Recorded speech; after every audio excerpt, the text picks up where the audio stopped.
Hi అండి. నేను ఒట్టి చేపలు అంటే నత్తి నీళ్ళంటారు. నత్తి నీళ్ళ టమాటో ఫ్రై చేస్తున్నా.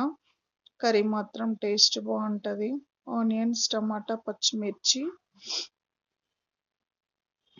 కల్యమాకు, నత్తి నీళ్ళు ఆల్రెడీ కడాయి పెట్టుకొని నేను ఆయిల్ ఏసి పెట్టుకున్నా. కర్రీకి సరిపడంత ఆయిల్ ఇంత అంత అని ఏం లేదు. జీలకర్ర వేసుకోవాలి.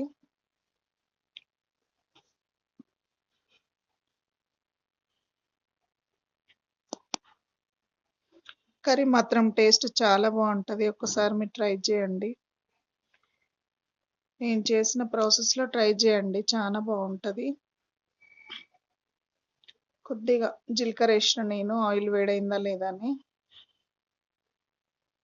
కొద్దిగంత ఫస్ట్ నూనె వేడిగాంగానే జీలకర్ర ఏసుకొని ఉల్లిగడ్డలేసుకోవాలి. ఉల్లిగడ్డలు గూడా కాస్త ఎక్కువనే పడతాయి ఫ్రైకి. నత్తి నీళ్ళు అంటాం మేము. కొందరు మెత్తళ్ళని గూడా అంటారు. పులుసు పెట్టుకున్న, ఇట్లా టమాటో, ఉల్లిగడ్డలతో ఫ్రై చేసుకున్న వేడి వేడి రైస్‌లోకి చానా బావుంటది. ఇప్పుడు వర్షాలు అట్లా మేఘం చల్లబడుతుంది గదా! మంచిగుంటదిది.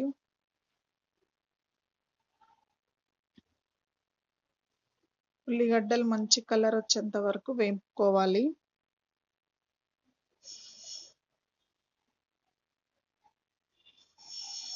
మంచి కలర్ రావాలి. కొద్దిగా సాల్ట్ ఏస్తున్నా మగ్గడానికి.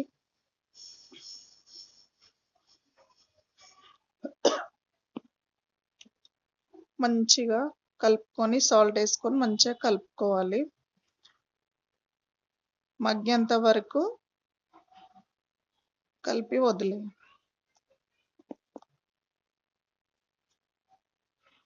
మంచి కలర్ వచ్చినాయి గదా! ఈ కలర్ రావాలి. ఇట్లొస్తేనే ఫ్రైకి బావుంటది. పచ్చిమిర్చి ఏసుకుందాము. పచ్చిమిర్చి నేను మామూలుగా చుంచేస్తా ఇందులో గాని, ఎందులో ఒక దగ్గర కట్ జేసేస్తాను. కల్యమాకు వేసుకోవాలి.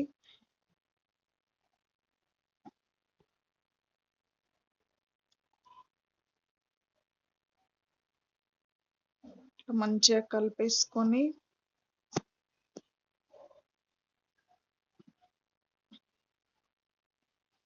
పొట్టి చేపలు నేను మంచిగా తోకలు, మూతులు తీసేసి తలలు తీసేసి పెంక మీద వేంపుకోవాలి. వేంపుకొని శుభ్రంగా కడుక్కోవాలి. సన్న సన్న మట్టి ఉంటది.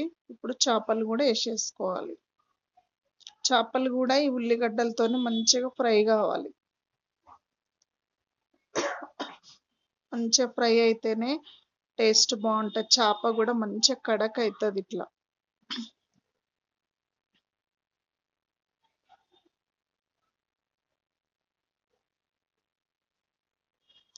కలుపుకొని పెట్టుకొని ఇప్పుడు మనం పసుపేసుకుందాం.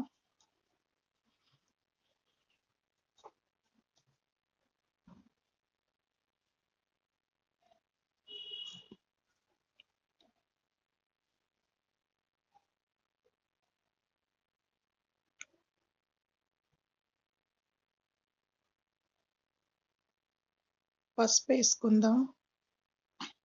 మీరు చేసే క్వాంటిటీని బట్టి పసుపేసుకోండి. మంచిగా కలుపుకొని పసుపేసుకొని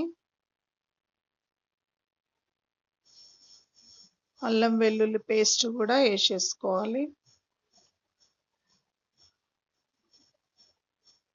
కొద్దిగానే వేసుకోవాలి. మరి ఎక్కువనైతే ఎయొద్దు. ఫ్రైలకు దేనికైనా కొద్దిగా ఏసుకుంటేనే బావుంటది. లేకపోతే అదే స్మెల్ ఒస్తుంటది.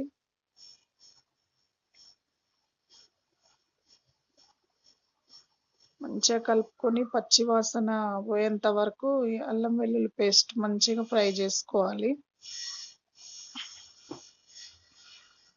ఫ్రై అయింది ఆల్రెడీ. ఇప్పుడు టమాటాలేసుకోవాలి.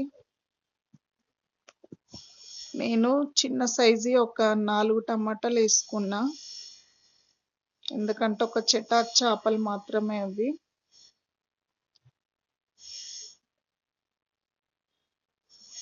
ఎండు చేపలు కూడా హెల్త్కి చాలా మంచిది. వీలైనంత వరకు తినే వాళ్ళైతే తెచ్చుకొని తినండి, చాలా మంచిది, బోన్స్కు మంచిది. ఫస్ట్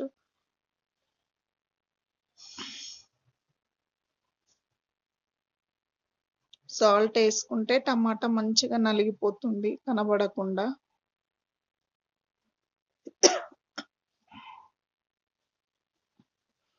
మంచిగా టమాటో సాల్ట్ వేసుకొని ఇట్లా కలిపి పెట్టేసుకోవాలి. సిమ్లో పెట్టేసుకోవాలి, అడగంటకుండా ప్లేట్ పెట్టేసుకోవాలి. ఒకసారి చూద్దాము కలిపి.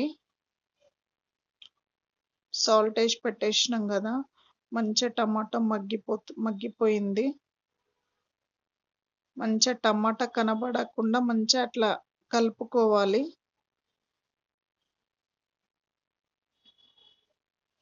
టేస్ట్ మాత్రం బాగుంటుంది. చింతపులుపు పోసి వండినా బాగుంటుంది, ఇట్లా టమాటా వేసి ఫ్రై చేసినా బాగుంటుంది. కానీ టమాటో కర్రీ అంతంత ఇది ఉండదు, వాటర్ వేస్తే. ఫ్రై అయితే చాలా బాగుంటుంది. చింతపులుపుతో చేస్తే ఇంకా బాగుంటుంది. జీలకర్ర మెంతుల పొడి అవన్నీ వేసి చేస్తే మంచిగా గ్రేవీ, థిక్ గ్రేవీ లాగా చేసుకుంటే చాలా బాగుంటుంది.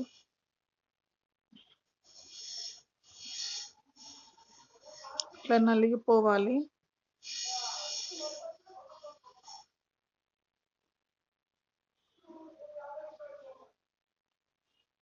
చేప మాత్రం విరిగిపోదు, ఎందుకంటే ఆయిల్లో ఫ్రై అయింది కాబట్టి గట్టి పడుతుంది, అట్లనే ఉంటుంది చేప, అస్సలు విరిగిపోదు. కారం మీరు తినే కారాన్ని బట్టి వేసుకోండి. నేనైతే ఒక చెంచా సగం వేసిన. నేను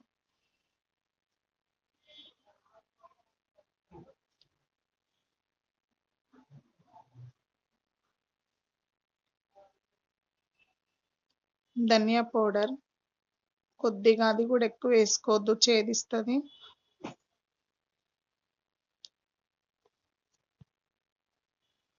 ఇవన్నీ వేసుకొని మంచిగా కలుపుకోవాలి. ఉప్పు కారం అన్ని పట్టేటట్టు,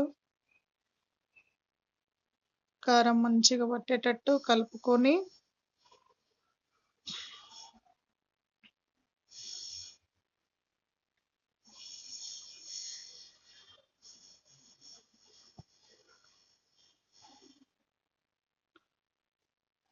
ఉట్టి చేపలు మేము బాగా తింటామండి, చాలా బాగుంటాయి.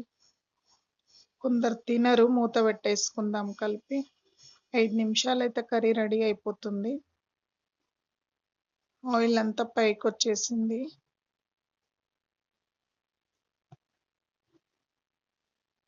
కర్రీ కంప్లీట్గా అయిపోయింది. నేను చేసే ప్రాసెస్ మీకు నచ్చినట్టుగా ప్లీజ్ లైక్, షేర్, సబ్స్క్రైబ్ చేసుకోండి.